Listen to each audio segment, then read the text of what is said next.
Okay, so in part 2, firstly, we are taking up the Financial Express newspaper, and then after that, we'll take up Indian Express.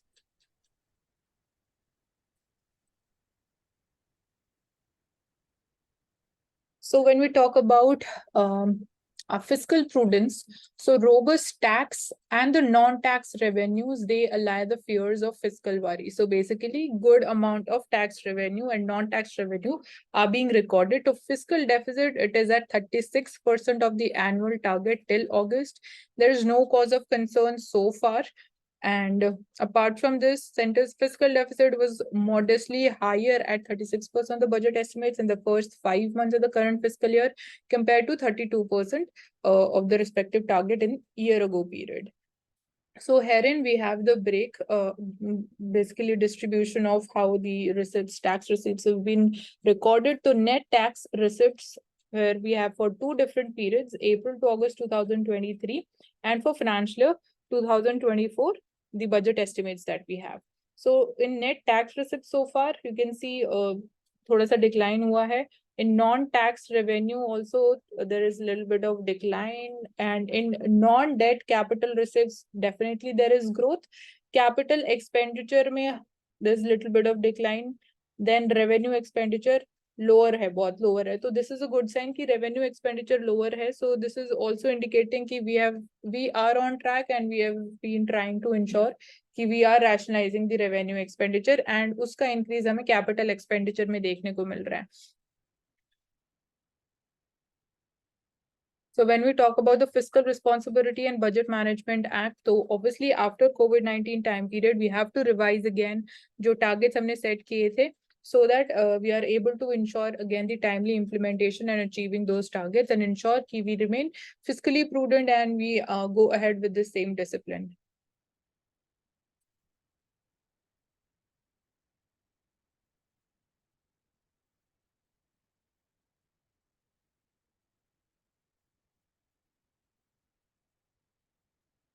So tax collections, they are growing at 16.5%. Even direct tax collection में भी हमें 24% का growth rate देखने को मिल रहा है. So जब हम tax collections की बात करते हैं, तो यहाँ पे भी again इसका distribution का data we have. तो GST again gross tax की सबसे पहले बात करें तो after refund gross tax में you can see growth देखने को मिल रही है compared to the previous financial year. Corporate tax वहां पे भी we have seen increase, income tax में भी थोड़ी ज्यादा increase हुई है, GST में भी increase हुआ है. So that is why we are saying कि fiscal deficit के लिए again we are not having so much of concerns right now given the performance of the tax revenue. So यहाँ पे what do you think that yeah. What are the major loopholes in the tax collection in India? See, tax collection में firstly when we talk about loopholes, मैं directly नहीं बोलूंगी, मैं पहले बोलूंगी कि क्या हमने measures ले in order to ensure कि हमारे tax collections increase हो. तो firstly एक तो we can say कि we can go forward with increasing and expansion of the tax base.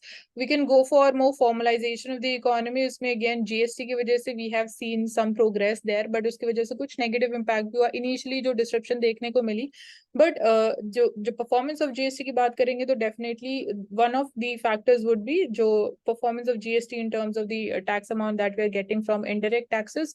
Income tax में भी we are seeing increase with more formalization, and again जो digital economy की वजह से भी we are seeing कि assessment and जो people they used to escape, that is the number is coming down. Pendency of the cases we need to again work more. What do you mean by formalization of tax mix? What do you want from this formalization of tax mix? What you will do in this? Formalization of tax base, basically I am saying कि जो informal economy है जहाँ से we are not able to again get tax, bringing that into the formal fold. अब उसमें again digitalization ने हमें काफी help किया है. जैसे मैं बोल रही हूँ कि income tax में we have introduced e-invoicing, so that again hassle free आप अपना online ही tax file कर सकते हो, and again आपकी income भी record हो जाती है. Similarly is the thing with GST also, so you can't again escape the taxation from there also. So ये कुछ measures जो हमने लिए हैं in terms of basically increasing the formalization. तो एक आपने बताया GST पर, एक आपने बताया कि formalization of the economy. इसके अलावा कुछ? इसके अलावा कॉर्पोरेट कॉर्पोरेट टैक्स, टैक्स में जैसे हाँ कॉर्पोरेट टैक्स में जैसे we have reduce the tax rate, so that has been one of the incentives और we can say one of the factors which has attracted more of we can say corporates bringing in investment into India, and उसकी वजह से definitely if the number of investors they are coming into India तो corporate tax revenue जो होगा वो भी higher amount of generate किया जा सकता है. okay, so these are the initiatives and these are the reforms you are saying. But I ask you a question: what are the major loopholes in the taxation sector? For an example, अगर हम corporate tax की बात करें तो वहां पर क्या loop holes हैं? ये तो हम स्टेप लेंगे, लेकिन लूप होल्स हैं क्या, Loopholes वो में मैं जानना चाहता basically हूँ आपसे. the methods that we basically use to even hide कि कितना profit हुआ है.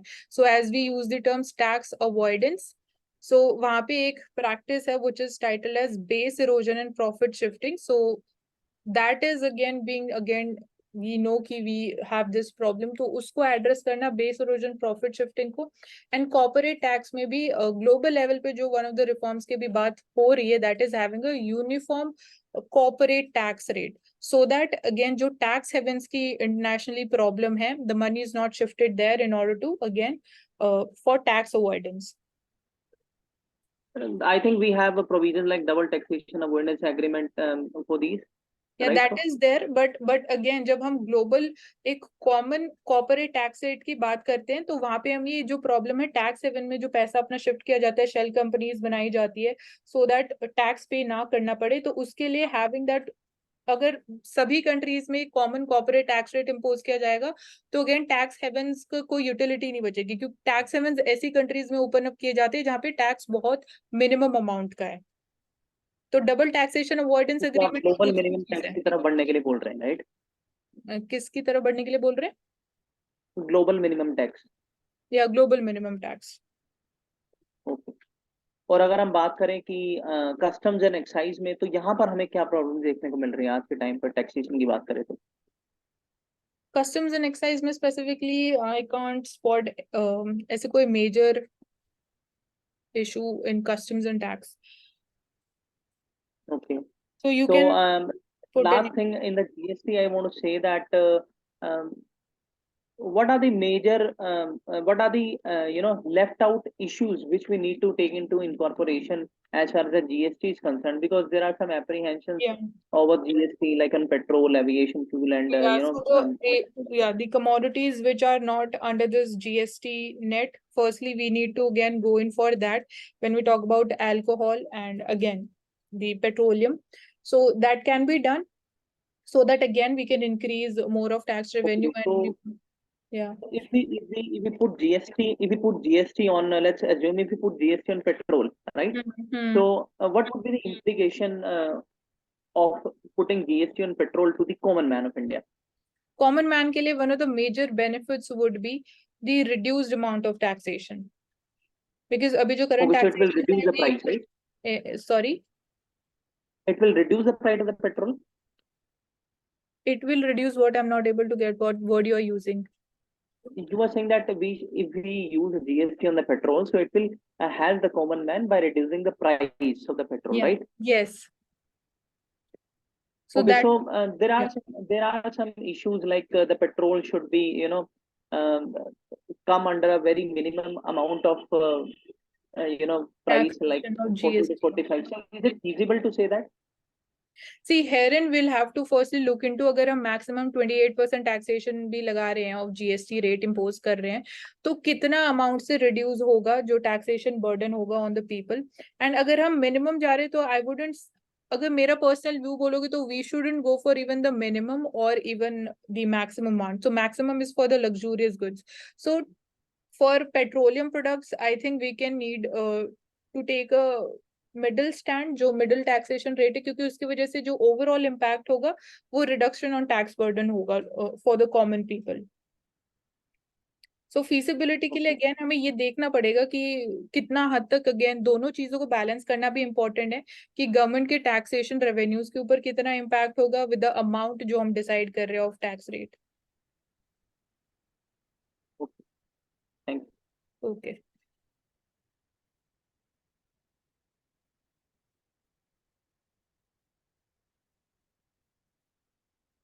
So one of the again off late worries जो crude oil prices में हमें increase देखने को मिल रहा है. Yesterday also we discussed this thing कि क्या possible solutions हो सकते हैं short term में and long term में. So crude oil, crude spike fuels inflation worries and forecasts, they have been revised accordingly. So impact seen more on the wholesale prices also because definitely इसका direct impact होता है on the transportation cost as well. And apart from this, जो state run oil marketing companies है, they will raise the retail prices of the auto fuels. So accordingly इसका again definitely एक multiplier effect हमें economy में देखने को मिलता है. Specifically ज़्यादा इसलिए इंडिया में क्योंकि around 85% of जो crude oil needs हैं वो हम we meet by importing 85% of the crude oil.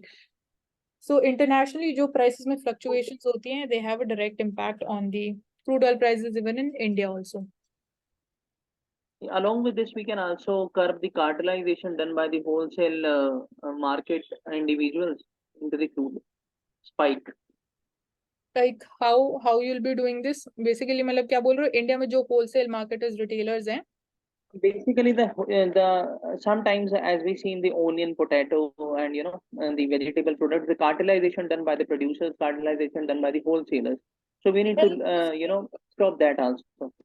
like so far मैंने ऐसा कभी read नहीं किया है कि ऐसे इसमें भी like crude oil में भी hoarding की जाती है. I don't think so कि वो possible है because कितना हम import कर रहे हैं, the numbers we already have कि again किसके पास कितना amount है, कौन कितना import कर रहा है, तो I don't think so कि इसको No, हम I think not only the state is having the monopoly over the oil in India. Private sector also has. तो होर्डिंग तो आप तभी कर सकते हो ना जब यू डोंट नो कि किसके पास कितना अमाउंट है. When that this information is transparent, it is known to the government authorities, तो आप इसमें होर्ड करके प्राइसेस इंक्रीज कैसे कर सकते हो? Okay, we'll look into that in detail. Yeah, fine. And another concern for the inflation is again food inflation, specifically उसमें भी cereals inflation. Wheat prices we saw going up, sugar maybe again we have seen कि off late prices increase हो रहे हैं. तो cereal inflation को curb करने के लिए जो government ने again steps लिए हैं, that is firstly we have banned the export so that domestically हम एक adequate amount of supply maintain कर सकें.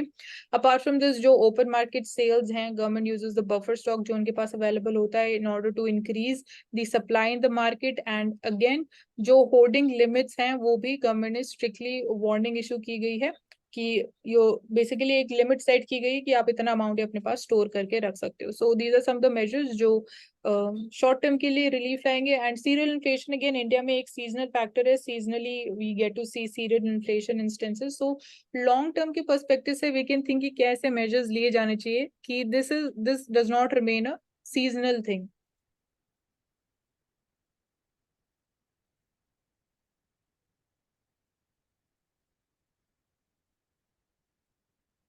So after 7 years, we see कि rupees 2000 banknotes, they are set to be demonetized today.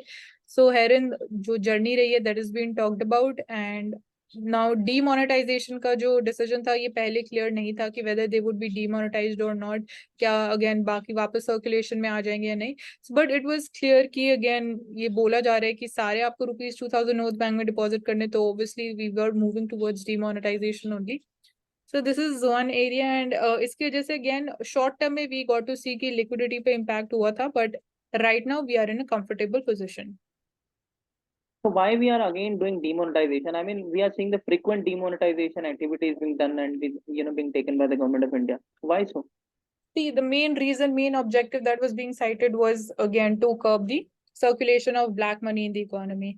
So overall अगर हम जो initially demonetization exercise की गई थी, अगर उसके हम results देखेंगे तो firstly वो एक separate area हो जाएगा कि कितना वो fruitful रही, क्या हमें results मिले when we talk about कि black money को हम कितने हद तक curb कर सके. अब rupees 2000 notes का off late we were seeing initially वो circulation में बात करें तो they were high in number, but gradually जो सर्कुलेशन हमने देखा वो कम होता गया रुपीज 2000 नोट का. एंड अल्टीमेटली ये डिसीजन लिया गया कि आप इसको विड्रॉ करेंगे.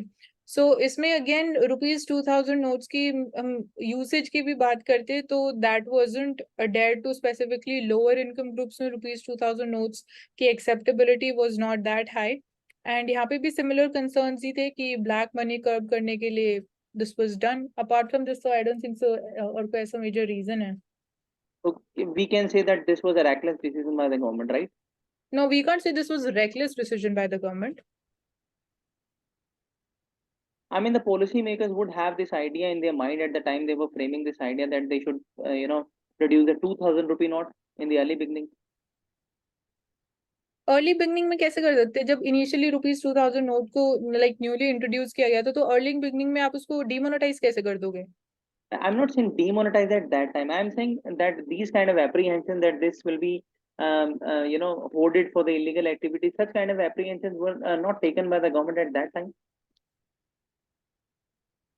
सी अब आई डोंट थिंक सो कि क्योंकि ऑफ लेट ये देखने को मिल रहा है क्योंकि इनिशियली जो डिसीजन लिया गया पहले वो डिमोनेटाइजेशन, तो डायरेक्टली आप ये नहीं सोच सकते, तो आपको कुछ और अमाउंट ऑफ करेंसी तो इंट्रोड्यूस करनी पड़ेगी ना उस पॉइंट ऑफ टाइम पे, लाइक ₹500 ₹2000 नोट्स इंट्रोड्यूस किए गए थे, तो वी कांट से कि अगेन वो तो पॉसिबल किसी भी डिनोमिनेशन में आप कर सकते हो अगर आपको What do you illegal think? करना ही है तो। Can you cite me a data that whether the demonetization phenomenon has benefited India?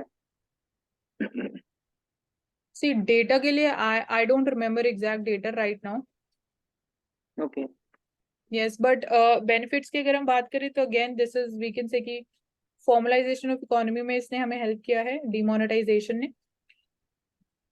And apart from this yes black money कुछ हद तक, बट अगेन इतना कोई मेजर इम्पैक्ट हमें नहीं देखने को मिला when we talk about black money, क्योंकि उसके लिए अगेन डेटा में हमें देखना पड़ेगा, उसके लिए definitely we have some official figures, but for that I will get back to you in another next video.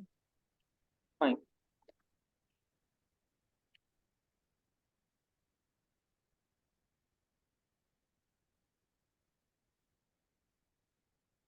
So Uttarakhand, again, destination Uttarakhand, how we can promote inclusive tourism over in definitely different states. So wherein we are having the example of Uttarakhand, there are different incentive schemes for the investors in order to again set up their plants in the state.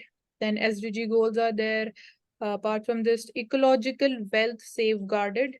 So how that ecological wealth can be turned into a tourism hotspot in Uttarakhand state. So incentive for high value premium hospitality, that is again one of the possible areas where growth can be visible in the hilly states.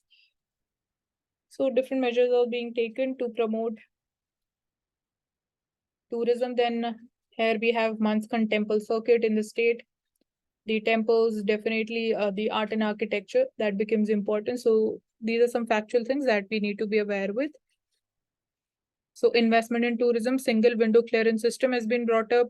Popular tourist destinations, they are being promoted, and praiseworthy law and order scenario exists. So that is one of the factors when it comes to take into account bringing investment to the state and hand holding throughout the investment process. So government support becomes important over here.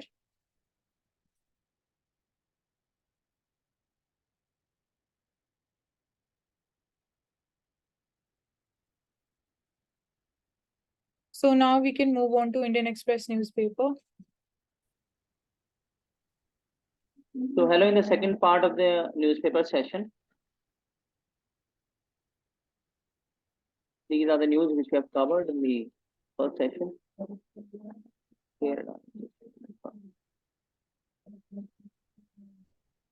So this is a new part from Rajasthan to Haryana. We are seeing a pest wreck havoc in the cotton fields. So this can be this can provide a negative impacts for the cotton farmers of Haryana and Rajasthan. And what is this? So advent of genetically modified BT hybrids, it has been seen in the fields of the Rajasthan and Haryana. The pink bollworm is to be blamed for this. So this is a kind of pest which is affecting the farmers. So here I have one question that genetically modified seeds we are seeing people are opposing कि उनको again commercially available किया जाना चाहिए, but at the same time उनके जो benefits are people are not aware about that. So what do you think कि genetically modified seeds they need to be made available to the farmers or not? So the government as well as the judiciary has taken the calculative stand here in this matter. So the result is that the percentage of negative effects are more of the genetically engineered, these products, and the advantages are very less because they can also destroy the ecology and biodiversity of our farm fields, and they definitely have a negative impact on the human health when the products from the farms reach to the consumers and reaches to the common man. But So, it is believed that they are going to play a major role when it comes to increasing the agricultural productivity. So, what other measures would you then suggest to increase the agricultural productivity in India? we have in the governance framework a genetically engineering empowerment committee, which is set by the Supreme Court, which provides the guidelines every month on these kinds of matters. So as far as that committee is concerned, they have apprehensions over the BT, the genetically products, BT court, like BT hybrids and all. So what are the other measures? We, in the name of productivity, in the name of increasing the productivity, we can't actually have something which is, unsuitable for the agriculture productivity, because that can have a very unsustainable impact on the future of country. So what are the other areas where we can increase the productivity? Is using the technology, having per crop more crop, per crop more crop mechanism, organic farming, bio manures, and mixed farming we can also adopt, rotational farming we can also have, vertical farming we can also do. So today there is a need to actually focus on the organic farming, the horticulture products, and in these areas where such kind of products have to grow, so a calculative risk has to be taken by the farmers. You Okay. can suggest further any if you have the options. No, I would say that even when you talk about the genetically modified seeds, so developed world may we are seeing that they have been successful in increasing. So why India may we are lagging so behind? So completely we The can't deny. reason is the reason is the reason is I want to give a very normal answer. Okay. Actually, the whole Western countries have a bread culture, right? But we Yeah. have mota anaj culture. We have the millet culture. The reason being the climate is unsuitable for the bread in India, but the climate is suitable for the bread in US and the Western world. So this is the major reason. Because of the climate adaptability, we can't actually go for this. Okay, but to some extent, I would say कि like जो अभी current हमें paste देखने को मिल रहा है incidents, these can be well handled by genetically modified crops. तो even जो modification भी की जा रही है genetically modification, तो वो again Indian conditions को we are taking that into account and then we are going forward with that. So even Yeah, yeah. speak. So I'm saying कि we can work upon here increasing the more awareness of the farmers कि क्या benefits हो भी सकते हैं of genetically modified crops, but ऐसा कोई अभी हमारे पास वेकेंसी की proper evidence है कि क्या possible harm हो सकता है. We are just assuming things कि human life के लिए this can become a threat also. So एक proper, if we have the evidence, then definitely we can say कि these are not going to be safe. But for increasing A minute example I would like to cite is of the Kerala, where the farmers were allowed to grow the rubber trees using this technology. But actually, they were having some negative impacts on that on the other areas like biodiversity on the farmlands. So at that point of time, the genetically engineering empowerment committee that actually cited that we should actually ban that, and after that there is this perception has been built in India that we can't actually go for this. So this could be an example. okay.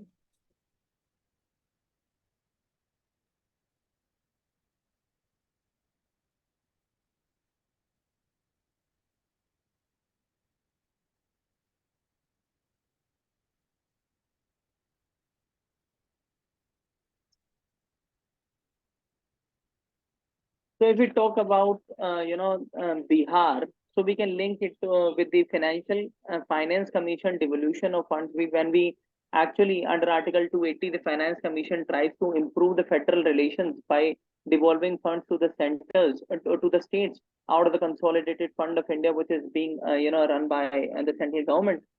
Actually, we see that in Bihar there are a number of opportunities and number of areas to bring the state on the mainstream development and to create the smart state. But actually, we have a lot of poverty, a lot of illiteracy, a lot of crime in the state of Bihar. And timely, we see that the government initiatives like Business Connect and Investor Summit, but still the image of Bihar is such that actually no businessman actually wants to go and to settle their business on that level as it is seen in other states. So would you like to have something on this? Now, I would like to just ask you, can you name one or two industries where definitely the potential of growth exists in Bihar? Number one is majorly the industrial sector have a lot of potential. For an example, the iron industry, the steel industry, the unlimited amount of jute industries also.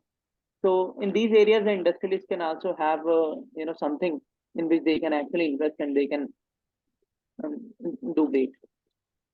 And especially if I say the education industry, so Bihar is known for its culture of educational standards. So education industry can also have a great impact on the Bihar.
So this we can take into today's discussion in Supreme Court case on the Agama, the contested history of temple priesthood.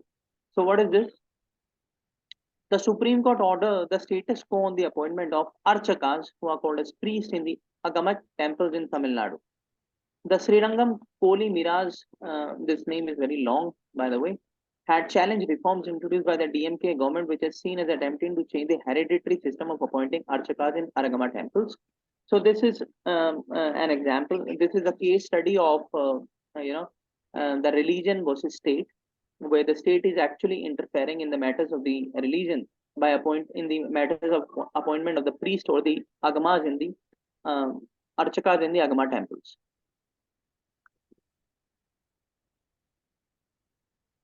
Individuals trained in agama sastras, irrespective of caste and gender, to assume priesthood. But in the North India, we see a very stark difference with this, that the priesthood comes only from a particular caste, that is the Brahmins, and they actually maintain the affairs and lead the management of the temples.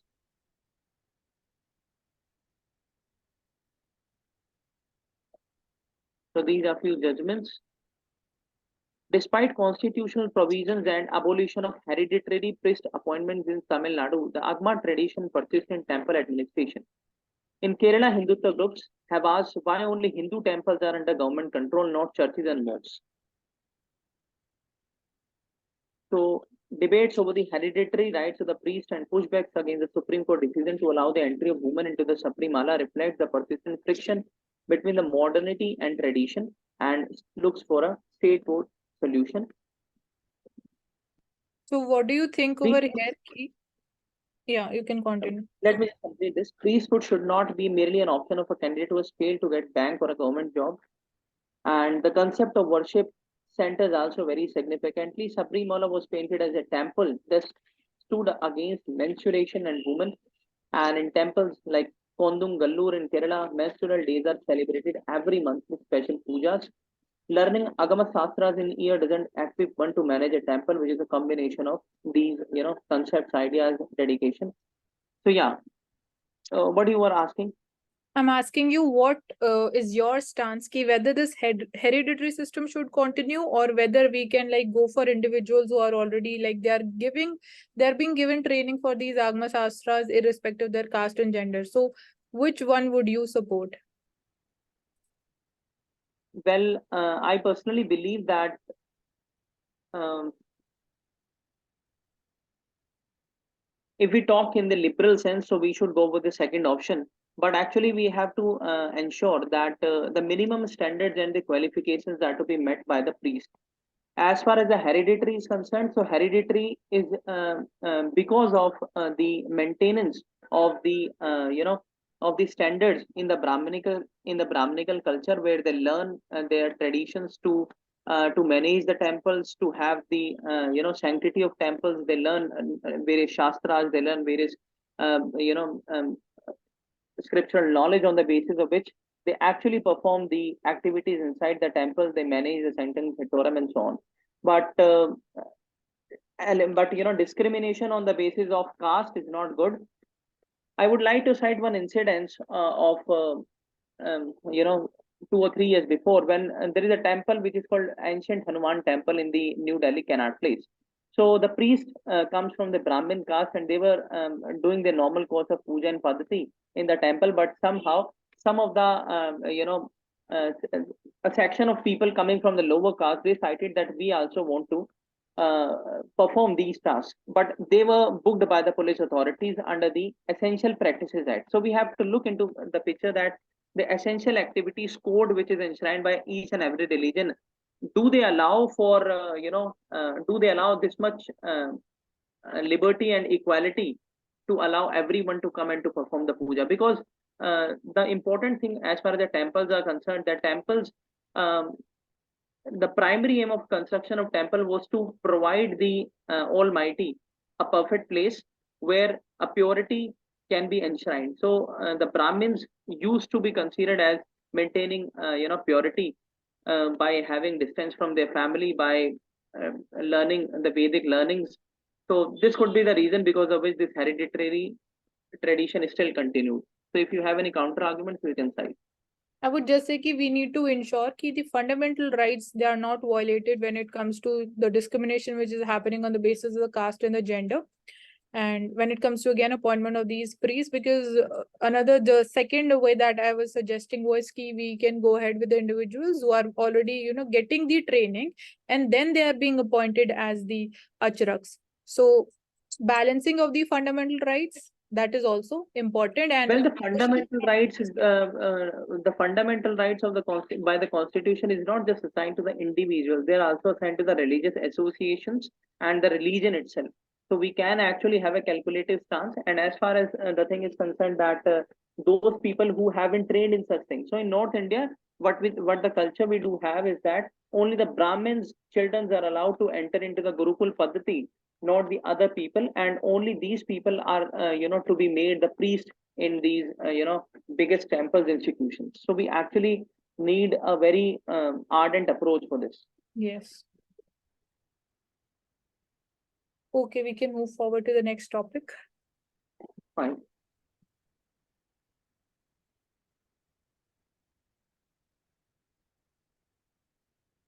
So this is a report, I think, by the FICCI, which is citing the threat from the illicit trade and having an impact on the India's economic structure.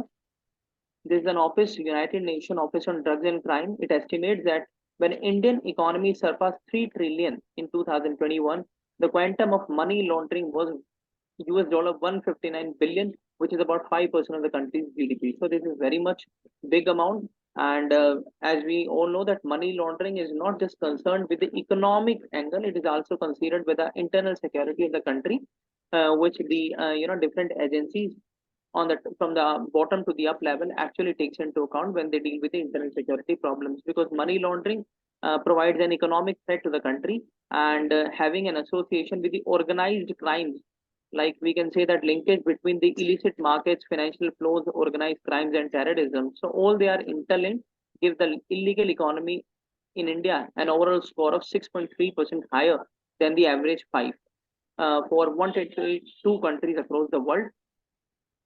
Some key findings: between 2009 and 2018, India's total revenue loss because of these import and export is around 30 billion, and including a loss of 9 billion due to import misinvoicing. So at this moment, we need to um, have proper checks and balance for the import and export officers who actually deal with these cases. So I would like Then to Taryn and ask you that yeah, what measures has the government taken in order to prevent the money laundering? well, we have a Money Laundering Act, number of the very first of all, which is an institutional setup to prevent the money laundering. That and then we have the oversight mechanism over the financial, transboundary movement of the finances via the Foreign Exchange Management Act. Apart from that, um, there are some IT checks by the income tax authorities and the customs authorities on the money laundering. Then we have PMLA, and ED is a investigative agency and interrogative agency who deals with these cases. So these are few steps which have been already uh, in working by the government. And what are some of the evolving challenges that are emerging out of money laundering? The newly emerging challenges. Newly emerging challenges are coming from the cyberspace, which is a very much dynamic and vague space which has been seen these times because of the rising technological advancements. So the money laundering is getting associated with the cyber crimes. Financial frauds are happening in the banks industries, in the financial areas, in the financial core industries. So these are the evolving challenges we need to look into account. If you have any, you can cite. We can also talk about how cryptocurrencies that is also being involved into the cyber frauds for asking the ransomware and all of that. Yeah, I mean the part of cyberspace only, the cryptocurrency, and which comes with the use of blockchain technology.